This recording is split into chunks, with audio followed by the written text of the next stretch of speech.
بسم اللہ الرحمن الرحیم۔ السلام علیکم ورحمۃ اللہ وبرکاتہ۔ جادو، آسیب، سحر وغیرہ سے حفاظت کا نبوی نسخہ 3 مرتبہ پڑھنا ہے۔ اصبحنا واصبح الملک للہ والحمد كله لله اعوذ بالله الذي يمسك السماء ان تقع على الارض الا باذنه من شر ما خلق وذرأ ومن شر الشیطان وشرکه۔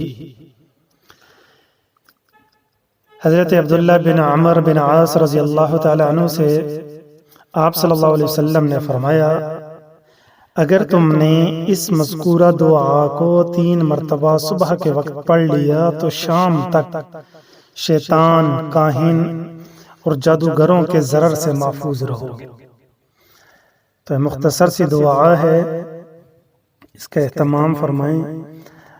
اللہ تبارک و تعالیٰ سے جادو، سحر، ہر قسم کی آفات سے، بلیات سے اللہ پاک حفاظت فرما لیتے۔ السلام ورحمۃ اللہ وبرکاتہ۔